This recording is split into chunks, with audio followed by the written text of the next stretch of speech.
Today is the awards luncheon for the National Association of Social Workers, the Louisiana chapter, and it's an opportunity for this organization to recognize individuals from across the state for different things that they do to help support social workers and social work in their respective communities. So the first person we want to honor this afternoon is our Social Worker of the Year. And it is my pleasure to tell you a little bit about Shirley Green. She is the Assistant Chief of Social Work Services at Overton Brook VA Medical Center. She is known as a change agent with a career in public service. She has devoted her professional career service to veterans and their families. She has served as the medical center's subject matter expert regarding patient self-determination and advanced care planning. She authored the Overton Brooks VA Medical Center policy on advanced health care planning, served as the hospital's master training on living wills and durable power of attorneys for health care planning, chaired the hospital's bioethics committee, and served as the chief consultant for all ethical issues. Her crowning achievement was the implementation and the activation of the inpatient 4-bed hospice and palliative care unit with dedicated staff at the Shreveport VA Medical Center. This historic achievement was the result of a competitive grant proposal that she authored, and it was funded for $1 million with additional funding for needed renovations. In addition, she was able to secure an additional $1 million for 3 consecutive years for the hospice care unit. Her colleagues describe her as a team player with a strong work ethic.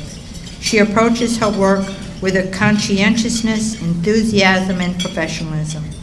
She's a native of Shreveport. She obtained her BA in sociology from Grambling State University, her MSW in 1972 from SUNY in Buffalo, New York. She has over 39 years of service as a social worker. It is with great honor and pride that NASW Louisiana awards Shirley Green the 2014 Social Worker of the Year. I want to first of all give thanks to God for this opportunity and for all of the opportunities that He has afforded me in my life. I want to recognize my mother in her absence as the most important driving force in my life. Early on, she instilled in me the passion for education as the way to successful living. And that passion has stayed with me throughout my entire life and my career up until this present moment. I've tried to instill that same passion in my daughter, and I can proudly say that she graduated with her master's degree in education on last Saturday from Louisiana Tech. So I was thrilled. I've had the pleasure of working with the most gracious group of individuals for these 26 years in the VA Medical Center. And these individuals are our veterans. They are the epitome of graciousness, of dedication, and of such strong character that it has been such an honor to have served them. They're the ones who will say, "Oh no, you don't really need to do that." And I say, "Oh no, I must do that. You deserve it." They are the most deserving of all of our efforts in terms of making sure that their quality of life at this stage of their lives is the best that it can be. It's my pleasure to introduce Sheriff Craig Weber, who was first elected as Sheriff of Lafourche Parish in 1992. He's been re-elected 5 times. He has his law degree and is a member of the Lafourche Bar Association. Since taking office, Craig's instituted a number of reforms that really do exemplify social work value and ethics. The motto of the Sheriff's Department is, "We will do whatever it takes to properly serve the public." And the focus of the Sheriff's Office is on service to the public, looking at the needs of the entire person and not just focusing on incarceration. Sheriff Weber introduced the Police Social Services Department. into the Lafourche Parish Sheriff's Office. And this department responds to any situation in which there's trauma, not just crime scenes. The Public Services Department has created training videos used throughout the state for responding to domestic violence incidents. And the focus there is not only to protect victims, but to get the abusers into treatment. When people are incarcerated, the Lafourche Parish Sheriff's Office works to address the underlying issues that led to that, like alcoholism, other addictions, mental health issues, education, job skills, etc. For those of you that have your magnifying glasses, I'm just reading from the program here. The Sheriff's Office in Lafourche Parish is the first law enforcement agency in the country to start and staff a supervised visitation and exchange center for children as a way to establish visitation under police social services supervision with children when custody is lost. Also, substance abuse prevention and intervention is a major focus of Sheriff Weber, who helped start the drug court and serves on the board. He's been recognized for his special efforts to hire older workers and to reach out to older people living alone. Sheriff's Department has an elderly services officer who staffs the Are You OK program, which sends out a daily telephone call to vulnerable elderly people. And if they don't respond, then a deputy goes to check on how they're doing. As a very young police officer, back in the early 80s, attending college at Nicholls State University studying criminal justice, I recall once a professor saying to me that a police officer is really a social worker with a badge and a gun. And I didn't really comprehend it to the extent I do today, back then, but I never forgot it. And I am a truly, truly blessed man in so many ways. In particular, I've been blessed to occupy a privileged position in our government that allows me to set the priorities and the philosophical tone for an agency that serves people in every facet of life. And we are on the ground floor of the needs that social workers serve, and our ability to identify those needs and to directly impact them and to indirectly impact them through the network of support services that exist across our community is phenomenal. But I'm more blessed than that. I am blessed to work with the most talented and dedicated public servants, men and women, that you will find anywhere in the world.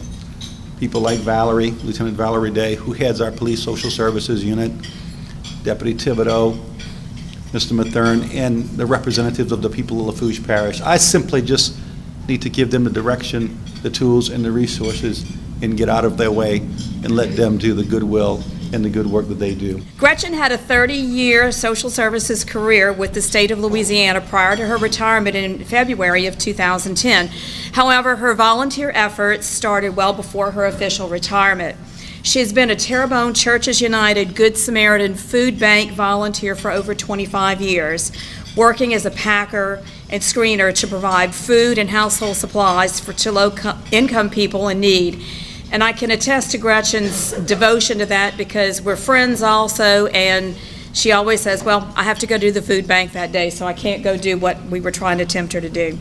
She's very dedicated. In addition, for the past 5 years, she's been a volunteer for Catholic Charities with the Volunteer Income Tax Assistance, or the VITA program. She helps low-income people with their free income tax preparation. She completed intense training for this volunteer work and has become a real leader for this much-needed service in Terrebonne Parish. In addition to helping the volunteers, she's also helped with the computer aspect of things with the coordinator of that. She also volunteers to administer vision and and hearing screenings with the public health school system for the last 2 years. Working under the supervision of a registered nurse, Gretchen assisted in screening hundreds of students for issues and has referred them for specialized services and interventions as necessary. Gretchen is a volunteer for the Little Theater in Houma, and as such, she's an advocate for people with special abilities to make sure that they get seats where they can be accommodated comfortably and that they can hear and see what's going on. She is also a liturgical minister for her church, Maria Immaculata Catholic Church. Since her retirement, she spent a summer as a disaster preparedness contractor with Catholic Charities of the Diocese of Houma-Thibodeau.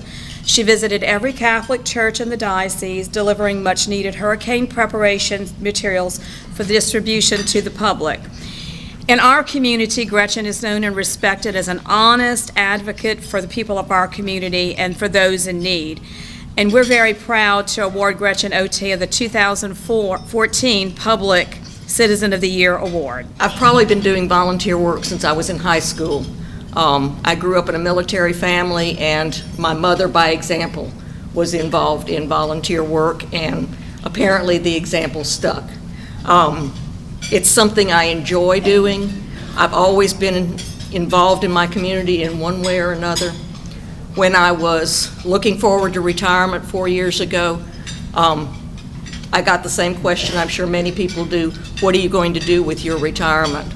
My response was that sitting at home was not an option. I had involvement in things that I was already doing, and I had a list of other things that I wanted to try out. VITA program is one of those that I have thoroughly enjoyed. Run through Catholic Social Services, through Rob's group.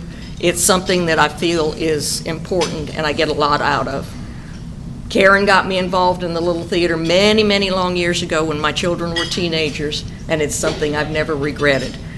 So I want to thank all of you for the honor that this represents and the recognition that there are a lot of other people out there who are involved in their communities very quietly but very importantly.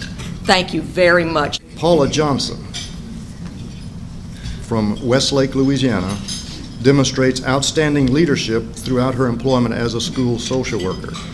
She is a member of the Pupil Appraisal Assessment Team, working closely with an educational diagnostician, a school psychologist, and an audiologist, and there are other specializations that work with the team as they deal with various student problems, following up on referrals from parents or school personnel. These students are all reported to be having some type of behavior or learning disability or a physical problem that's interfering with their learning. And you can imagine knocking on the door to tell some folks your child is having problems because of something you may have done or may not have done. It's almost as challenging as Child Protective Services, but this is more challenging in other ways because school systems are supported by the public, and when you're yanking the chain of the public, Mr. John Q. Public and his family, you have to deal with that communication very carefully. Well, Paula has done that. She works very cooperatively with her team, and that's difficult. The different specializations is always a challenge. Social workers and psychologists don't always seem to have the same attitude about needs of students, but working as a team kind of pulls everybody together. Is everybody hearing me? Paula also serves on the Interagency Services Coordinating Committee, assisting students and families in the region, dealing with services that the kids need, the students, that might be outside of the purview of the school system. And that's a difficult process to do, trying to satisfy the needs of students, and many times the families have needs as well, but you don't want to stir up too many problems. You have to be helpful without destroying what you're doing, and that's a tricky row to hoe. She participates in Career Day at various schools, presenting visual and auditory aids on the profession of social work. Being from a Cajun family, I mean, you got the good, the bad, the ugly, and the beautiful, right? Because we got everything in Cajun. I was blessed to have met my husband, and we had 6 wonderful children. I had gotten in a car accident, and I decided, near-death experience, I'm going back to school, and I'm going to do something that I can feel I can help other people, because we have a son